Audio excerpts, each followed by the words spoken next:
Shabbat Shalom, everybody, and Chag Purim Sameach. Happy Purim. So today we're going to celebrate and discuss the important feast of Purim, but first, let's spend a minute looking at our weekly parasha. So our parasha this week is called Titzaveh, which comes from the verb tzava, command, Titzaveh, he shall command, or you shall command. And this is when God, he's speaking with Moses on Mount Sinai, and he's telling him what to tell the children of Israel regarding the building of the tabernacle. Now, when it comes to the tabernacle, it's sometimes easy to get lost in a lot of the details and how each thing functions. And so we're going to, instead of focusing in on our parasha right away, we're going to kind of zoom out a little bit and see what's happening in the book of Exodus more broadly. So the entire book of Exodus could be split up into three easy sections. First, you have the redemption of Israel. This is when God took Israel, brought them out of Egypt, and brought them into the wilderness. This is their redemption. Next, you have the revelation to Israel. This is when God revealed his law on Mount Sinai to the nation of Israel. And then finally, we have the relationship with Israel. And this is where we have the details about the tabernacle. We started here last week in our parasha, and we're going to continue focusing on this for the next few weeks. Now, keep in mind that the tabernacle represents the very presence of God. It is sort of like a new Garden of Eden. Just as God dwelled in the Garden of Eden with humanity, now he's doing it again in the tabernacle.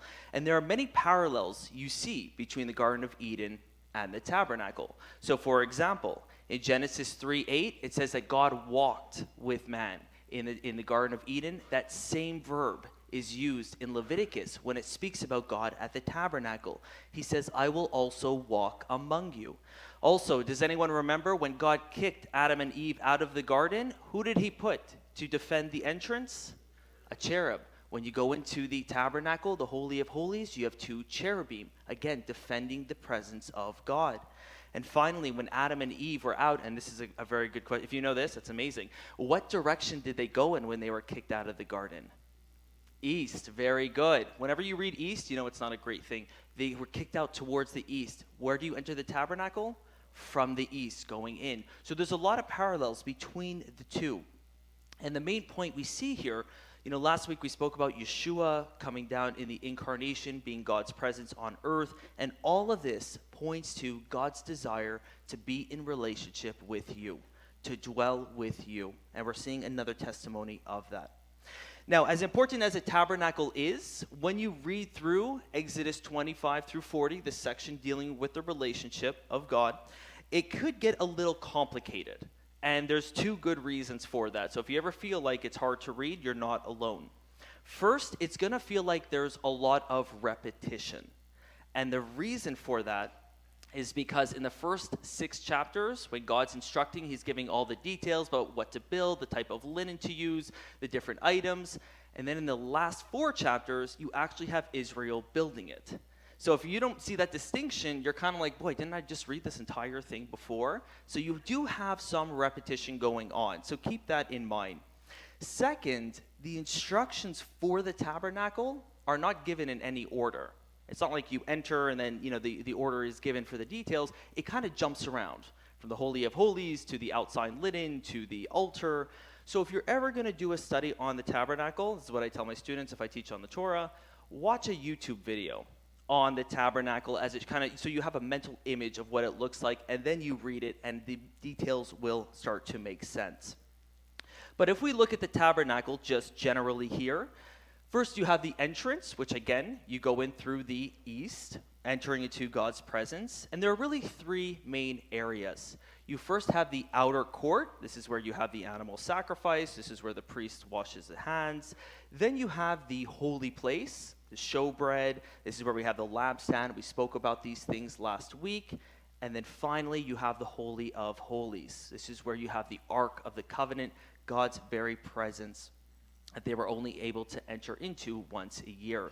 So last week we spoke about these details in the holy place, in the Holy of Holies, and then our parasha this week actually focuses in on the priest.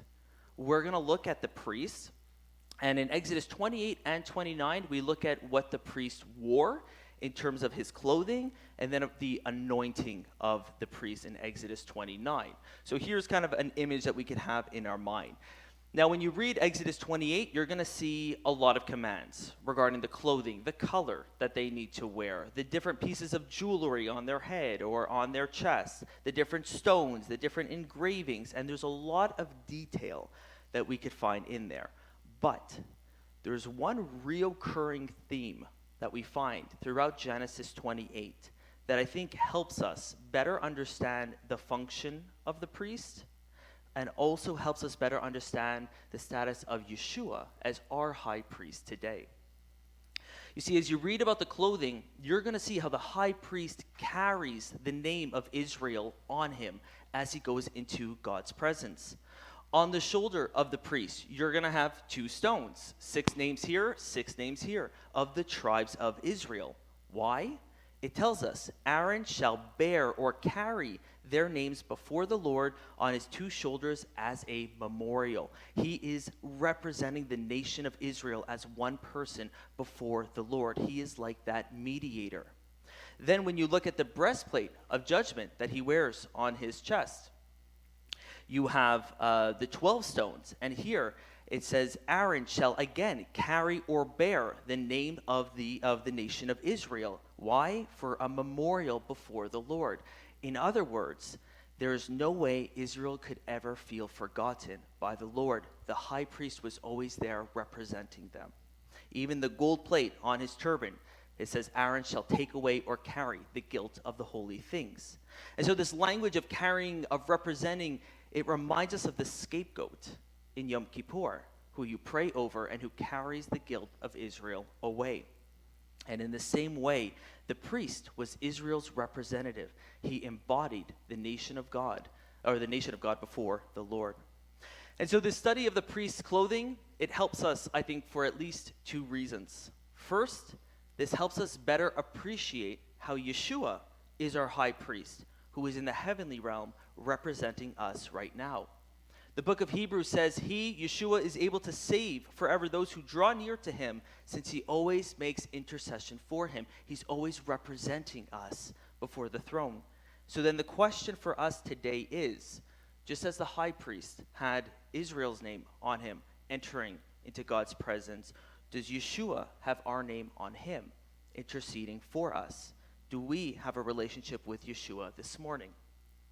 Yeshua warns us, one of the scariest verses in the New Testament is in Matthew 7, where Yeshua says, many are going to come to me and say, Lord, Lord, didn't I do this? Didn't I do that? And he's going to say, I never knew you.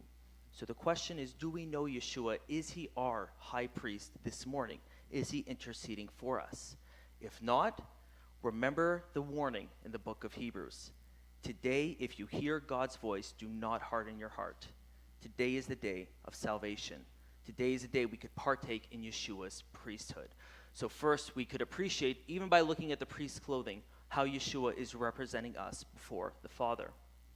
The second thing we could appreciate as followers of Yeshua is how we're supposed to act in a kind of priestly manner towards one another. Just as the high priest carried Israel's burdens on himself and represented them, we are called to carry one another's burdens as well. When Paul wrote to the community in Galatia, in Galatians 6, he said, carry each other's burdens, and in this way you fulfill the law of the Messiah. The law of God, which is love God and love your neighbor, is fulfilled by sitting with one another and carrying each other's burdens. So if somebody shares with you a difficulty, a struggle, we don't ridicule and we don't rejoice, but we sit and we support. And in that way, we show the harmony that demonstrates the power of God. You know, Yeshua said, how are they going to know you're my disciples? By your love for one another. And that's what we demonstrate. So all of this, it gives testimony to the importance of the priesthood, even the clothing that we could easily read over. It shows the importance of it in better understanding Yeshua today. And one last thing I want to mention, the imagery of a type of someone standing in the gap, kind of as the priest did, this imagery of someone standing in between. I find it very appropriate for our celebration of Purim this morning. You see, the story of Purim, it recounts how a man named Haman, Yes, all right, perfect. Okay, you were supposed to boo when we hear that name. Thank you, Jackie. So you hear how a man named Haman tried to destroy all the Jewish people, right? And it didn't happen, thankfully. But unfortunately, anti-Semitism isn't just a story in the Hebrew Bible. It's something we live with today. But one element that is not always emphasized in the history of anti-Semitism is the role of non-Jewish people who stood in that gap and protected the Jewish people in times of struggle. Whether it was during the Holocaust, when non-Jewish people would risk their lives by hiding Jewish people, or those of us today who stand up against anti-Semitic theology or cultural stereotypes. I just want to say I'm very grateful to be in a community of Jews and Gentiles who love Yeshua and who stand against anti-Semitism and all injustices. So Purim is a great time to remember that. So in conclusion, as we celebrate Purim, let's remember to rejoice in our Messiah, our high priest, to bear one another's burdens, and to always stand for God's truth in every situation, no matter the cost. And in that, I would like to ask all the children to just come straight downstairs. We're going to do a little prayer. We're going to celebrate Purim. If you guys hear a little party going on, don't get jealous. We're having fun downstairs. But we're going to do our party. So if all the kids could go straight downstairs, we'll see you down there. Thank you.